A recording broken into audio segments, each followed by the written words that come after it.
Salut les amis, c'est Kendar et ça y est, on se retrouve enfin pour un nouveau numéro de Construisez Kit de la série K2000, le numéro 20, ça y est, j'ai enfin reçu le colis, vous avez pu voir le unboxing, et donc les constructions vont pouvoir reprendre. Allez, c'est parti pour le 20.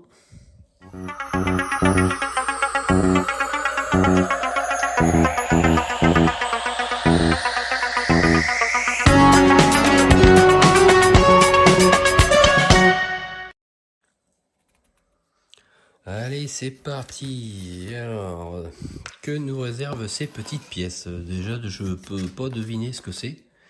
Donc, on va savoir, c'est le montage de la turbine. Bon, bah d'accord, c'est la turbine. Je pense que ça va aussi avec cette pièce-là qu'on a montée précédemment. Donc voilà, ça intervient dans le capot moteur. Ok. Donc, il faut joindre les pièces 3 et 4 de la ligne d'échappement. Voilà, donc la turbine, voilà, il y a aussi l'échappement qui est concerné. Donc on a ces deux pièces ici. On l'a pas bien compliqué, voilà, on les met, on les assemble comme ça et on les fixe avec deux vis BP. Les vis BP, les voici.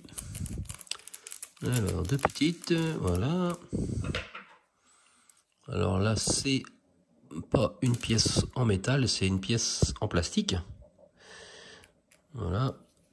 Donc là du coup faut éviter de serrer trop fort, hein, contrairement quand c'est en métal, là faut vraiment serrer à fond. Voilà, là on voit que ça s'est bien rapproché, c'est nickel. La seconde,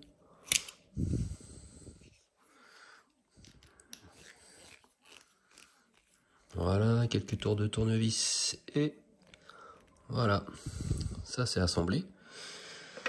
Alors du coup on place la languette de la pièce 4, donc la pièce 4 ça doit être celle-ci, sur l'ergot indiqué par une flèche à l'intérieur de la pièce 1 du conduit d'échappement de la turbine. Bon, en clair, on prend cette grosse pièce, celle-ci, dans ce sens. Et en fait, on voit ici, il y a l'espèce de, il y a une encoche qui correspond à l'ergot qui est ici. En fait, voilà, on met ça comme ça. Voilà, tout simplement. Donc là, ça tient pour l'instant tout seul. Bon, je suppose qu'il faudra mettre une vis. Voilà. Donc, comme c'est indiqué ici, on met le petit capot et après on met une vis CP. Donc ils nous mettent des petits conseils d'assemblage. Donc les conseils d'assemblage, je regarde avant, ouais, parce que en fait, voilà, la petite plaque là, on voit bien qu'elle est pas du tout symétrique. Elle a vraiment un sens. Si on la met dans l'autre sens, de toute façon, là on voit que ça correspond pas du tout, donc on peut pas se tromper. On la met comme ceci. Voilà, et après on met la vis CP au milieu. Alors, je vais prendre une vis CP. Pendant ce temps-là, je vais vous indiquer vraiment les conseils d'assemblage. Alors, je vais mettre déjà la vis sur le trou central. Ensuite, je pose ça et je vais essayer de visser ça dedans. Voilà. Voilà, c'est vraiment pas compliqué. Maintenant, je vais serrer le tout. Ouais, peut-être que ça rentre bien. Ouais, voilà. Ok. Donc, lorsque vous assemblez les différents éléments, ne soyez pas trop pressé. Tout d'abord, rapprochez-les pour observer et vérifier la façon dont ils s'emboîtent, sans forcer. Cette technique de présentation des éléments sera utile pour les pièces vissées et surtout pour celles qui s'adaptent par pression, car elles peuvent être plus difficiles à séparer si elles n'ont pas été emboîtées correctement. Donc voilà, c'est vraiment un conseil, il faut les présenter d'abord, sans vis. Voilà, si ça va bien. Voilà. Je vais assez doucement pour visser, car c'est du plastique, hein, j'ai pas envie, voilà, que ça casse. Bon bah là, tout ça, ça ne bouge plus. Voilà, on voit hein, que ça fait une pièce gris métallisée. Ensuite, bien sûr, il y a deux trous ici et ici. Et là, on met aussi 2 vis CP. À chaque fois, on a toujours une vis de rab, tout le temps. Et c'est bien utile parce que quand elles sont petites comme ça peut très vite partir dans la pièce. Alors moi, souvent, ça va sous le canapé, donc autant vous dire que c'est introuvable. Je la retrouve des fois 2-3 jours après. Donc voilà quoi. Alors je présente d'abord les 2 vis. Voilà, faut essayer de visser ça droit, c'est mieux.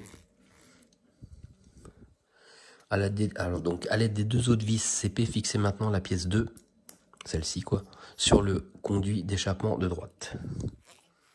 Ok, donc là, je visse. Les vis CP, elles sont assez longues, hein.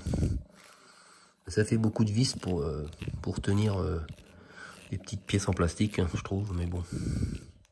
Hop. Parce que ça va pas, je pense pas que ça va avoir des contraintes. Ça va pas bouger, tourner. C'est vraiment une pièce, voilà, une fois qu'elle est assemblée, elle bougera plus celle-là.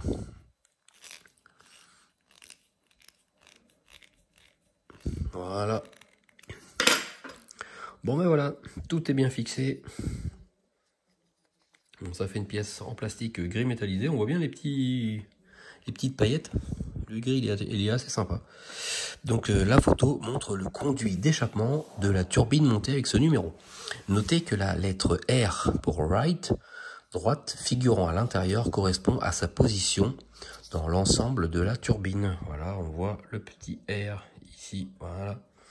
Donc ça veut dire qu'on va monter le L très prochainement. Et d'ailleurs, dès la semaine prochaine. Voilà, on voit ici la turbine, c'est exactement le même numéro, le même procédé, sauf que là, forcément, ils sont symétriquement opposés. Forcément, ça c'est le côté gauche. Bon ben voilà, bon ben c'était pas un numéro super excitant, mais bon, ça a fait plaisir de recommencer à construire K2000. Bon ben, la semaine prochaine, ça va être un peu redondant, mais j'espère que le numéro 22, voilà, sera un peu plus passionnant. Voilà. Et à noter que sur la photo, vraiment, la pièce est vraiment mal montée, hein, j'ai l'impression. Voilà, quand on regarde l'écart qu'il y a là c'est moche. Moi, personnellement, la mienne est plus jolie. Ils auraient dû prendre en photo la mienne. Même si on voit qu'il y a quand même un petit écart, mais là, sérieux, c'est moche. Bon, voilà, c'était vraiment juste pour souligner ce petit défaut que j'ai vu. Bon, bah, les amis, merci de m'avoir suivi et on se retrouve la semaine prochaine pour le numéro 21. Que voici. Allez, salut les amis.